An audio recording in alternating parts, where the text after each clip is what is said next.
بسم اللہ الرحمن الرحیم۔ حضور صلی اللہ علیہ وآلہ وسلم کا یہ واقعہ نہیں سنا تو زندگی فضول ہے۔ محترم ناظرین، ایک حدیث ہے جس کا مفہوم کچھ اس طرح ہے کہ سیدنا ابو ہریرہ رضی اللہ تعالی عنہ بیان کرتے ہیں کہ نبی کریم صلی اللہ علیہ وآلہ وسلم نے فرمایا، میری امت کے تمام لوگ جنت میں جائیں گے سوائے اس کے جس نے جنت میں جانے سے خود ہی انکار کر دیا۔ صحابہ کرام رضی اللہ تعالی عنہ نے عرض کیا، اے اللہ کے رسول، بھلا جنت میں جانے سے کون انکار کرے گا؟ آپ صلی اللہ علیہ وآلہ وسلم نے فرمایا، جس نے میری اطاعت کی وہ جنت میں جائے گا، اور جس نے میری نافرمانی کی اس نے گویا جنت میں جانے سے انکار کر دیا۔ ایک مرتبہ رسول صلی اللہ علیہ وآلہ وسلم ایک سفر سے واپس آ رہے تھے۔ ایک جگہ آپ نے پڑاؤ ڈالا، قریب ہی ایک بستی تھی جس میں ایک عورت کا تندور تھا۔ اس عورت نے لشکر کی روٹیاں بھی پکائی۔ جب وہ عورت اپنے کام کاج سے فارغ ہو گئی، صحابہ کرام سے کہنے لگی، میں تمہارے سردار سے بات کرنا چاہتی ہوں کیونکہ میں نے سنا ہے کہ وہ صاحب جمال بھی ہیں اور صاحب کمال بھی ہیں۔ صحابہ کرام اسے رسول صلی اللہ علیہ وآلہ وسلم کے پاس لے آئے۔ کہنے لگی، اے اللہ کے پیارے رسول، میں آپ سے ایک بات پوچھنا چاہتی ہوں۔ رسول صلی اللہ علیہ وآلہ وسلم نے فرمایا، پوچھیے کیا پوچھنا چاہتی ہے؟ کہنے لگی، میں ایک ماں ہوں، تندور میں روٹیاں لگاتی ہوں اور یہی میرا ذریعہ روزگار ہے۔ میرا ایک چھوٹا سا بچہ ہے، میں اس کو آگ کے قریب نہیں آنے دیتی، کہیں اس کو آگ یا انگارے سے کوئی تکلیف نہ پہنچے۔ میں خود تندور کے اندر آگ میں اپنا ہاتھ ڈال کر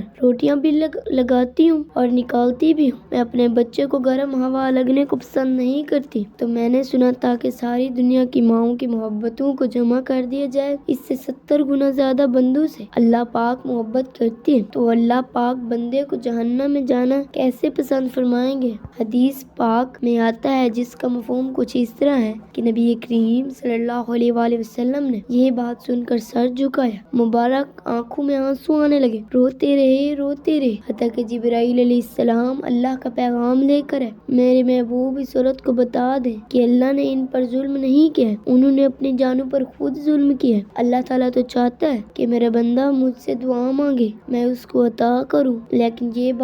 بات ہے کہ یہ توبہ نہیں کرتے، توبہ کی طرف آتے ہی نہیں، بلکہ رب کی ماننے کی بجائے شیطان کی مانتے پھرتے ہیں اور توبہ کو ضائع کرتے ہیں، بھول جاتے ہیں کہ انہوں نے اپنے پاؤں پر خود کلہاڑی ماری ہے۔ اللہ تو چاہتے ہیں یہ جہنم اور اس کی آگ سے بچ جائیں، یہ تو اپنے عمل کی وجہ سے جہنم میں جائیں گے۔ ناظرین، اگر انسان سے گناہ ہو جائیں، اس کو چاہیے وہ گناہ کی توبہ کر لے، کیونکہ جب کوئی انسان گناہ کرتا ہے تو اس کے دل میں ایک یہاں نقطہ لگا دیا جاتا ہے، جب وہ توبہ و استغفار کرتا ہے پھر اس کا دل صاف کر دیا جاتا ہے، مگر کوئی شخص توبہ نہ کرے بلکہ مستقل گناہ کرتا رہے تو وہ نقطہ بڑھتا چلا جاتا ہے یہاں تک کہ اس کا دل زنگ آلود ہو جاتا ہے، پھر حق قبول کرنے کی صلاحیت ختم ہو جاتی ہے۔ اس سے یہ سمجھ میں آتا ہے کہ جب بھی ہم سے کوئی گناہ ہو جائے تو ہمیں فوراً توبہ کر کے دل کو زنگ آلود ہونے سے بچانا چاہیے۔ رسول اکرم صلی اللہ علیہ وآلہ وسلم کا فرمان ہے، بے شک جب بندہ ایک گناہ کرتا ہے تو یہاں نقطہ اس کے دل میں لگا دیا جاتا ہے، پھر جب وہ گناہ چھوڑ دیتا ہے اور استغفار و توبہ کرتا ہے تو اس کا دل صاف کر دیا جاتا ہے، توبہ کیے ہوئے دوبارہ گناہ کرتا ہے تو اس نقطے میں زیادتی کر دی جاتی ہے کہ وہ پورے دل پر چھا جاتا ہے۔ دین اسلام میں مایوسی بالکل نہیں ہے، انسان خطا کا پتلا ہے، گناہ انسان کی فطرت میں داخل ہے، لیکن بہترین ہے کہ وہ شخص گناہ کرے اس پر قائم نہ رہے بلکہ فوراً توبہ کر کے اللہ تعالیٰ سے معافی مانگ لی جائے۔ نبی کریم صلی اللہ علیہ وآلہ وسلم نے فرمایا، انسان بہت زیادہ خطا کار ہے اور لیکن اللہ تعالیٰ کے نزدیک بہترین خطا کار وہ ہے جو کثرت سے توبہ کرنے والے ہوں۔ نبی کریم صلی اللہ علیہ وآلہ وسلم نے فرمایا، گناہ سے سچے دل سے توبہ کرنے والا اس شخص کی طرح پاک و صاف ہو جاتا ہے جس نے کوئی گناہ کیا ہی نہ ہو۔ حضرت ابن عباس رضی اللہ تعالی عنہ سے روایت ہے کہ رسول اکرم صلی اللہ علیہ وآلہ وسلم نے فرمایا، جس آدمی نے استغفار کو لازم کر لیا اور اللہ تعالیٰ اس کو ہر تنگی سے نکال دیں گے، اس کے ہر غم کو دور کر دیں گے اور اس کی ایسی جگہ سے رزق عطا فرمائیں گے جہاں سے اس کا وہم اور گمان بھی نہ ہو۔ حضرت ابو ذر رضی اللہ تعالی عنہ سے روایت کرتے ہیں، رسول اکرم صلی اللہ علیہ وآلہ وسلم نے فرمایا، اللہ تعالیٰ ارشاد فرماتے ہیں، میرے بندے، بے شک جب تک تو میری عبادت کرتا رہے گا اور مجھ سے مغفرت کی امید رکھے گا، میں تجھ کو معاف کرتے رہوں گا، چاہے تجھ میں کتنی برائیاں کیوں نہ۔ میرے بندے، اگر تو زمین میں بڑا، اگر تو گناہ کے ساتھ بھی مجھ سے اس حال میں ملے گا، میرے ساتھ کسی کو شریک نہ کیا، تو میں پھر بھی زمین بھر